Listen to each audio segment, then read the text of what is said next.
Hi, I'm Abigail Tartellin, and I'm interviewing Sharlene Teo today, the author of Ponty. Thanks so much for hanging out with me, Shar. Hi. Hi.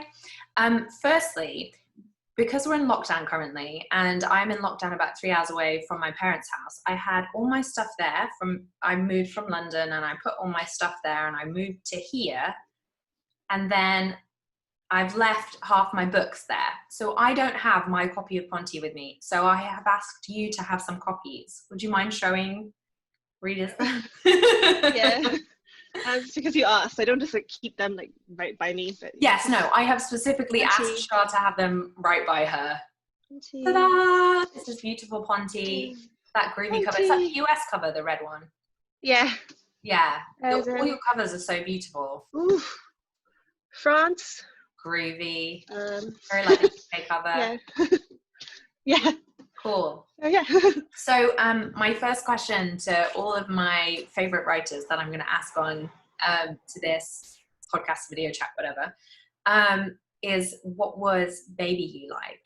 So I'm interested in the period before you became a professional writer, right down to when you were born, if you want. Go.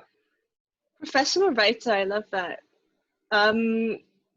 Baby me was. I used to bite my own hair. Is that really weird? That's not really weird. When I was a toddler, I used to bite my own hair, and my mom would come down the stairs and see me with wet hair, and she'd be like, "Why is your hair wet?" And I'd tell her, "Oh, I just washed it," even though I was like really too young to do that myself. So yeah, that's what I was like. Cool. And when did you first start writing? Were you like a kid who created things a lot? Or?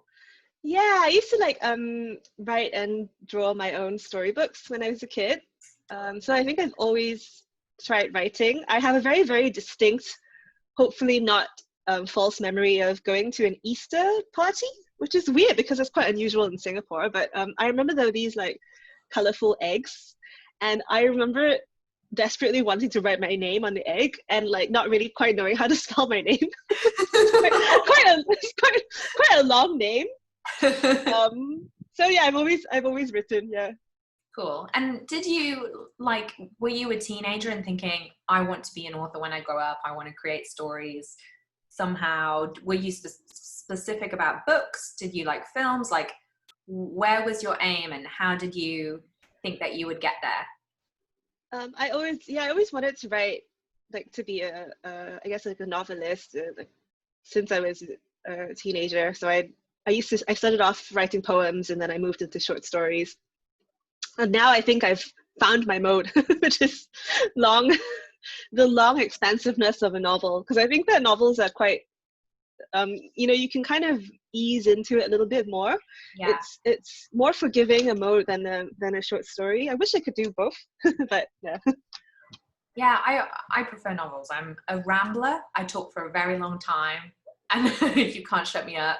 And I think that really lends itself to novels, but also that you don't have to leap into something or use kind of a conceit where you're like, bam, everything happens immediately. It's actually a lot more like life, that it can be very slow and you can be making small points, really. Definitely, yeah. I wanted to ask you, I know this is weird, but I'm a huge fan of imagined worlds within worlds. So I really like the writer Dana Spiotta, who did this book called Innocent Others. I've read that, yeah.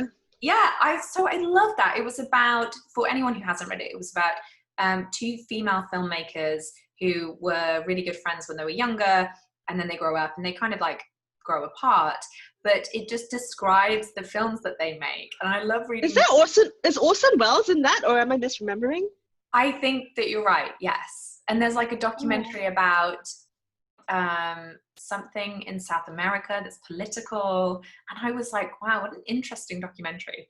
And anyway, that's how I felt when I read Ponty, because I was reading about, and I'm going to kind of assume that lots of people will have read Ponty, and you can find a description online, but I'm just going to leap into it. In Ponty, there's this character called Amisa, and she's in a movie in the 70s called Ponty. And is that right?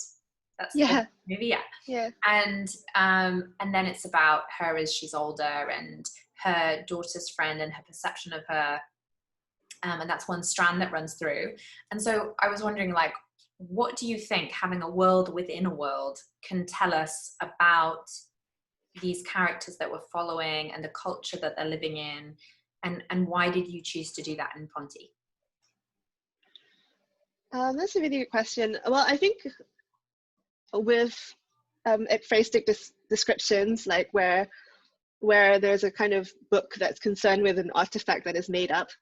I think a good example is in Paul Auster's, I think it's Invention of Solitude, which is about a man who's watching, I've read it ages ago, so I'm paraphrasing what I remember. He's watching a kind of old film, and I think he finds his doppelganger in the film, and he kind of sets out to look for that person.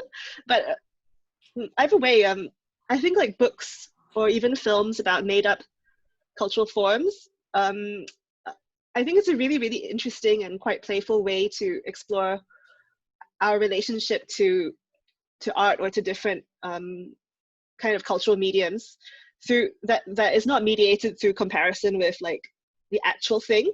So yeah. Like, you know, if someone's writing a book about Marilyn Monroe, you know, there is a whole kind of literary genre where people write into or around well-known historical or literary figures.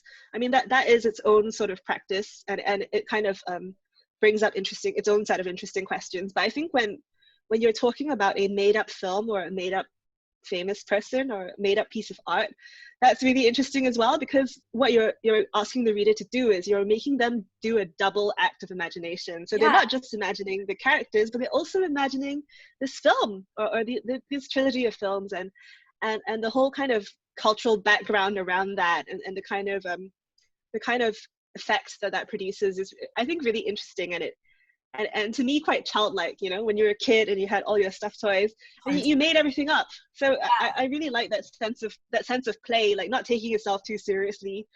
It's something I really enjoy. Yeah, me too. I like the reading experience, and I like the writing experience of being like, like with Ponty and with Dana Spiotta's Innocence and Others, the idea that it's like, right, and now I'm going to ask you to believe in this other totally, like, it seems like a kind of a Russian doll thing where you're being asked to believe in the world following on from that world, and it's like almost like a joke in a way, like in a great way. The Shaggy Dog story, yeah, and I really love buying into it myself. I really love, like, I believe you.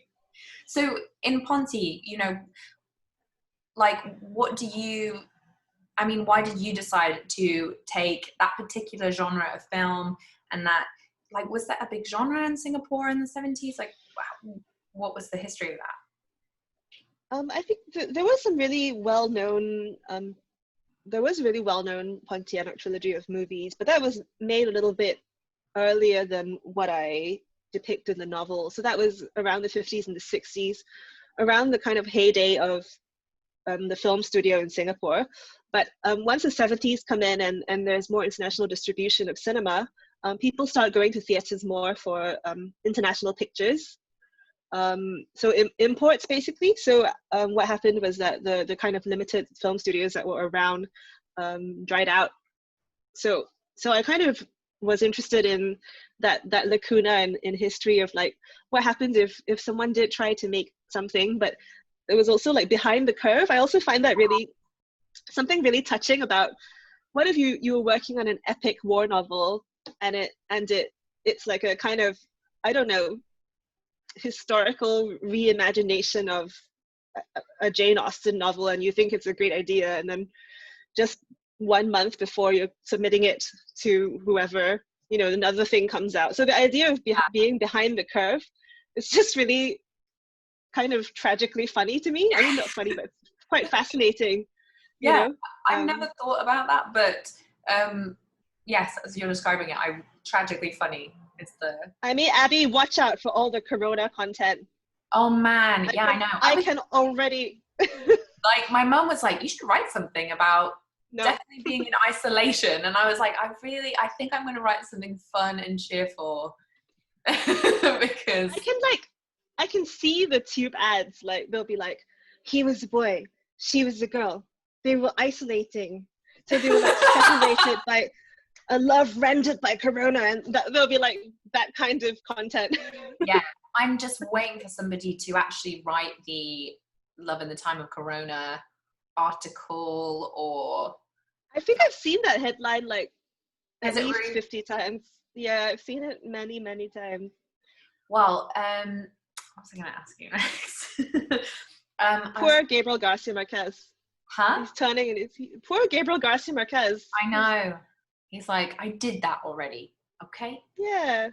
But I can see the having done something, you know, behind the curve, or, you know, that's not something I was thinking about so much when I was reading Ponti as a theme, but knowing like publishing and the idea of like when 50 Shades of Grey came out, I remember there was a huge like next erotic novel, quick.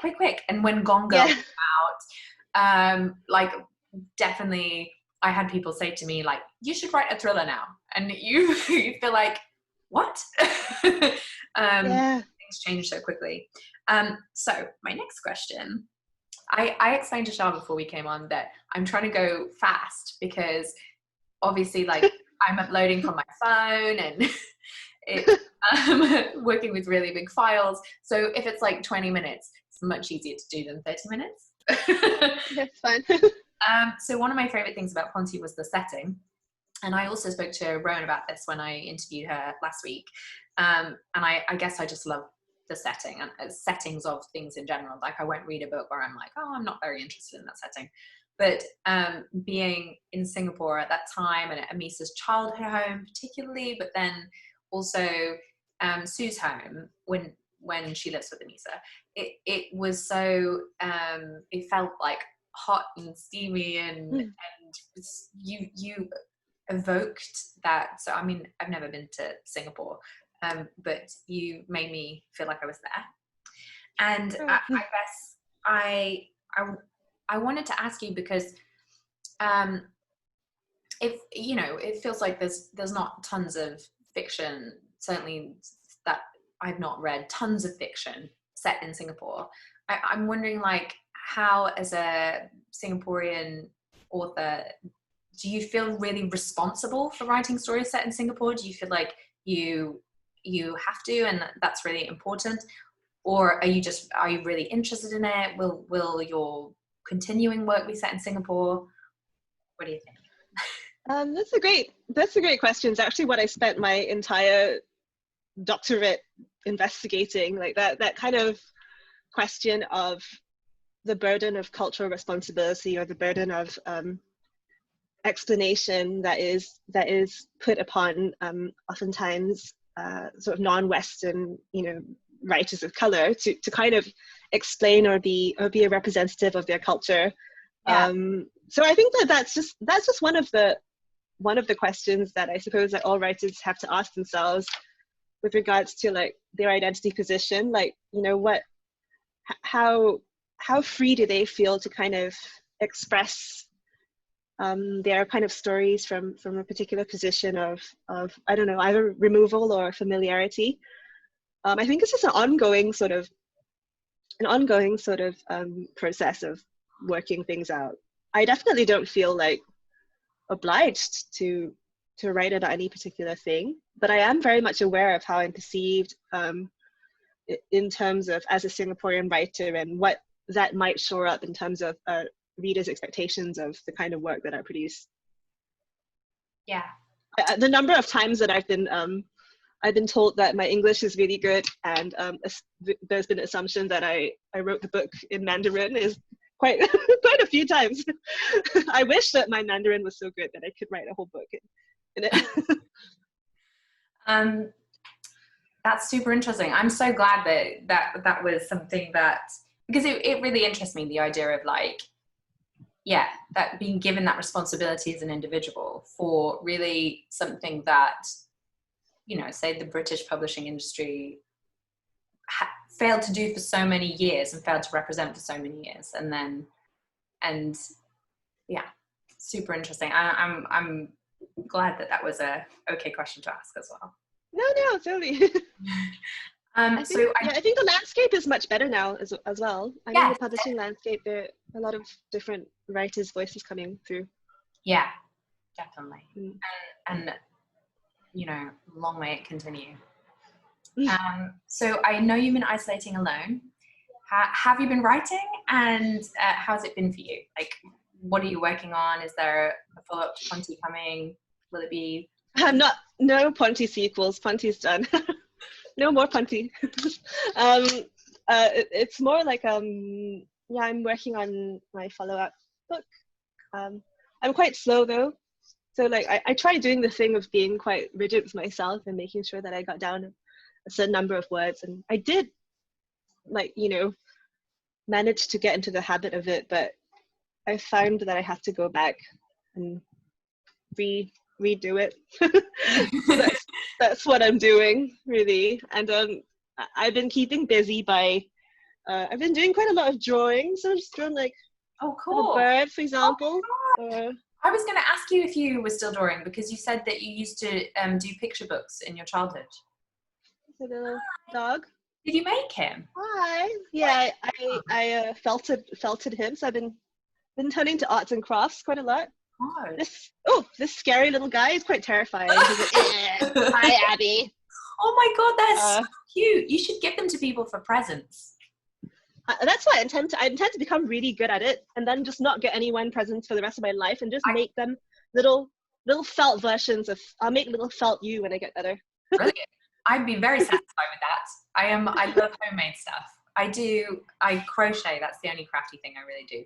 But I crochet really good for all my friends who have kids, and then I do a blanket for all the kids born in the family, so that they have one to, you know, like, it's super special at the beginning of somebody's life to have all these things that, and in our house as well. I love the idea of having things that are really significant and that are only made by friends, or we were talking about buying things from independent makers and how I'm not wearing it today. But I super like that idea. It's so much more special, isn't it? Right. Yeah. Cool. Well, so before we go, I'm going to ask you the same two last questions I asked Rowan, which one was, can we have a recommendation from your recent or current reading? And the second one was, who do you think I should also interview on this series? Oh God. Okay. I think off the top of my head, how much of these hills is gold by C. Pam Zhang is amazing. Okay. Probably the best. I think you would love it. Review. It sounded so much fun. It's like in the It's like a Wild West, like Chinese orphans in the Wild West, and it's really great. I think that you'd love it. I think I would too. Right up your alley. Yeah. So that's what I recommend. I guess in terms of who would be good, Megan Hunter. Okay. Yes. Megan Hunter, and she's got an amazing book coming out soon, which I also love. The Harpy.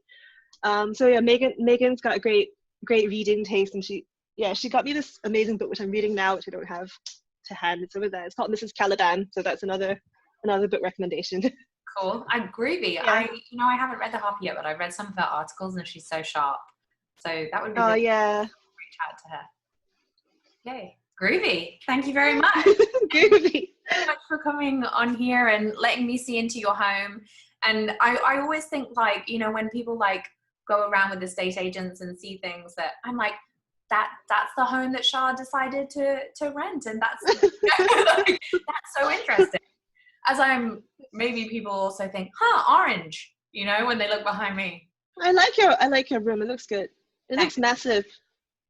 It's pretty big, actually. It's really, I'm in Margate, so. Yeah, I know. And Margate's so cool. Yeah, it's so nice. You'll have to come visit, and I would love to. We have a spare room as well, so come visit. Ah, sweet. All right. Okay. Thank you very much. Thanks so much for talking to me, and I will speak to you soon. Thanks for having me. Bye. Bye. Do I leave?